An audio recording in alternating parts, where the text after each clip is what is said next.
Bonjour à tous, je suis Nicolas Devic, entrepreneur, consultant et coach en transition professionnelle. J'ai à cœur d'interroger pour vous des personnalités inspirantes, des entrepreneurs qui ont su faire la différence et j'ai aujourd'hui la chance énorme de pouvoir m'entretenir avec M. Wouter Torfs. Bonjour Wouter. Bonjour Nicolas. Ça va bien? Enchanté, bien. We Toi? kunnen Frans spreken nu. Oui, Ja? pas de problème. D'accord. En fait, voilà, j'aurais aimé savoir aujourd'hui comment est-ce que tu es arrivé à créer cette entreprise et si tu pouvais nous expliquer en quelques mots Oui. l'entreprise que tu diriges, vos activités Oui. et si possible en te concentrant plus sur la valeur ajoutée au marché auquel tu Ok. t'adresses. Oui. Donc, nous sommes une entreprise familiale. Mhm. Je mène l'entreprise ensemble avec des directeurs et ma cousine, et nous sommes de la 3e génération. Ça veut dire que nos grands-parents ont commencé avec un magasin de chaussures à Lierre, Ouais. près d'Anvers. Maintenant, on a 75 magasins, on fait un chiffre d'affaires de 115 millions et il y a 600 personnes qui travaillent chez Torfs. C'est un peu ça. Et quelle est la valeur ajoutée que Torfs apporte Oui. sur le marché des chaussures par rapport à la concurrence? Oui. Comment est-ce que vous vous présentez? Donc, parce que je peux m'imaginer que les gens ne connaissent pas Torfs parce qu'on est seulement emplacé en Flandre. Mhm. Nous vendons des chaussures de bonnes marques, comme Clarks, Timberland, Cheox, donc bonnes marques, mais des marques qu'on trouve aussi ailleurs, dans les magasins, des magasins des indépendants. Ouais. Nous voulons faire la différence par notre service client, qui doit être vraiment excellent. Et ce qui est spécial à Torfs, c'est qu'on est élu 5 fois comme meilleur employeur Mhm. en Belgique. Donc, Great Place to Work, on a gagné 5 fois. Et la philosophie qu'on a, c'est qu'on pense que nous voulons faire la différence sur le plan de service de client. Ouais. Et ça va réussir quand les gens qui doivent fournir ce service, qui doivent prendre soin des clients, sont vraiment enthousiastes et heureux dans ce qu'ils font. Ok. Voilà, ça c'est notre philosophie. Donc il y a un lien très fort entre la stratégie commerciale et la stratégie ressources humaines. Il faut Donc, aller visiter une fois un magasin de Torfs, je Nicolas, vais faire ça. et j'espère, parce que allez, ça c'est le plus important, j'espère que tu vas vraiment avoir l'expérience que c'est comme ça. Ok, mais je vais passer par Anvers en rentrant, Oui. m'acheter une paire de chaussures. Au maire, oui, ça déjà très bien. Parfait. Et dans ton parcours d'entrepreneur, Oui. est-ce qu'il y a eu un moment clé où tu t'es dit, là, je dois repenser la manière Oui. dont je travaille ou me réinventer ou Absolument. est-ce qu'il y Oui, a un je moment suis clé? commencé à 86, donc c'est Mhm. déjà 28 années passées. Et à ce moment, Torfs avait, disons, 25 magasins en Flandre, des magasins classiques, centre-ville.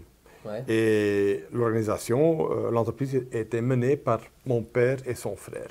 Et quand j'entrais dans l'entreprise, j'étais avocat pour 2 ans, quand j'entrais dans l'entreprise, je ne connaissais rien du retail. Mhm. Donc, qu'est-ce que je faisais à ce moment? Je faisais une copie de la stratégie de mon père et de son frère. Et qu'est-ce qu'ils faisaient? Ils ouvraient de petits magasins centre-ville. Ouais. Voilà. Et à ce moment, nous étions aveugles pour des changements fondamentaux dans le marché de chaussures. Il y avait un nouveau concurrent à ce moment qui venait, c'était Brantano, Ouais. et il ouvrait des magasins hors ville, dans la périphérie, Ouais. grande surface et self-service. Mhm.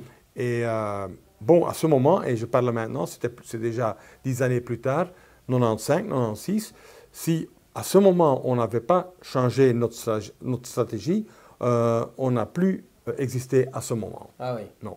Mhm. C'est un quote important, je trouve, de Peter Drucker, et c'est « Doing the right things is something else than doing things right Mhm. ». Which means, jusqu'à ce moment, les choses qu'on faisait, on les faisait bien, mais on ne faisait pas les bonnes choses. Ouais, On ne tout à prenait fait. pas la stratégie. Et c'est déjà, je pense, un conseil important pour un jeune entrepreneur. Il faut d'abord être sûr que tu fais les bonnes choses, ce qui Ouais. est autre que faire Faire les bien choses, les choses. faire bien les choses. Tout à fait. Donc, à 95 ou 96, on a fait notre premier exercice stratégique et on a vraiment réfléchi de nouveau fondamentalement c'est quoi la plus-value qu'on veut faire pour le client. Ok.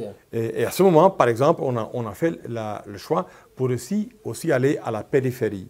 Mhm. Et mon père me disait, c'est fou, une bonne chaussure, un produit de qualité, on ne peut pas vendre dans la périphérie. Mais ce n'est pas juste, parce que les gens qui travaillent bien leur vie, ils n'ont pas beaucoup de temps. Ils aiment de se garer très vite, de faire le shopping, aussi le samedi et le dimanche. Donc la périphérie, des magasins en périphérie, était une très bonne réponse à ce type de consommateur. Et on a ensuite intégré l'argument ou l'aspect de service client dans les magasins hors ville. Parce qu'à ce moment, c'était seulement service, self-service. Nous avons intégré le service hors ville. Oui, la combinaison entre les deux. Oui. Les deux aspects positifs. Super. Comment est-ce qu'en tant que patron d'entreprise, tu parviens à garder cette motivation des employés et des collaborateurs? Oui. Je viens d'écrire un livre sur ce thème qui s'appelle « Quoi sont les éléments d'un Great Place to Work ». Tout commence avec trouver les bonnes gens. Les bonnes personnes. Les bonnes personnes, parce qu'on peut investir beaucoup en éducation, en training, en coaching.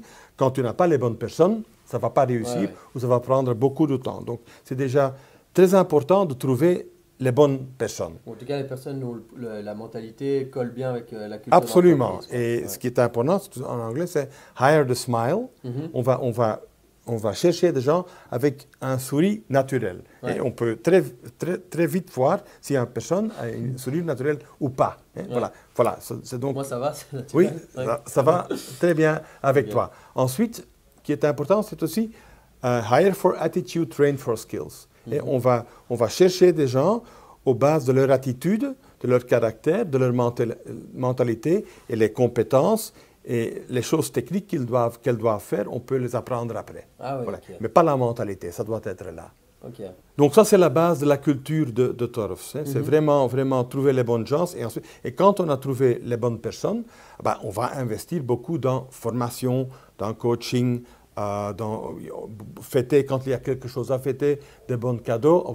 On est un meilleur employeur parce qu'on fait des bonnes choses pour les personnes, mais ça revient dans les prestations qu'ils livrent dans les magasins. Tout ça est super intéressant et les 3 premières questions étaient très orientées sur ton métier d'entrepreneur, mais sur le chemin qui t'a amené à créer une entreprise qui aujourd'hui fait plus de 100 millions de chiffre d'affaires. Est-ce qu'à titre personnel, en tant qu'entrepreneur, tu aurais une clé ou des clés à partager avec les gens qui nous écoutent et qui ont des projets de changement de carrière ou de création d'entreprise? Oui, Nicolas, je pense que je peux vous donner 4 clés qui sont pour moi importantes. D'abord, première clé, c'est qu'il faut avoir une idée. Devenir entrepreneur sans idée, sans plan, ça ne fait pas de sens. Et donc, il faut bien savoir, ça je veux faire, ça c'est ma plus-value, ça sont mes clients, ça sera ma chiffre d'affaires. Il faut avoir un business plan. Deuxième, il faut avoir de la passion. Ce n'est pas avec la mentalité de travailler entre 9 et 4 heures dans l'après-midi qu'on va y arriver. Il faut avoir de la passion pour faire et pour réaliser et pour travailler dur et au début de longs jours, aussi peut-être dans le week-end. Troisième clé pour moi, c'est qu'il faut aller en action. Parce qu'il y a beaucoup de gens avec une bonne idée, avec la passion, qui restent dans leur tête toute la journée. Il faut réaliser des trucs, il faut être concret et entrer dans l'action. Et quatrième clé, et ça je trouve personnellement important, c'est, je pense que comme jeune entrepreneur, il faut investir dans le développement personnel. Par exemple, j'ai suivi des cours de PNL il y a 15 années passées, mais dans l'école et à l'université, on apprend beaucoup, mais on n'apprend pas à devenir un bon communicateur. On n'apprend certainement pas de devenir un bon chef, un bon leader. Et ce sont quand même aussi des compétences qu'on peut apprendre. Donc je dirais, il faut investir aussi dans ton développement personnel. Ok. Je pense que c'est une très bonne note pour terminer cette interview. Un tout grand merci, Walter, de m'avoir consacré du temps. Et puis, je vous encourage à vous inscrire à la mailing list, à partager cette vidéo pour en faire profiter un maximum de monde. Et d'ici notre prochaine communication, continuez à travailler une meilleure version de vous-même. Et je vous dis à très bientôt. Au revoir.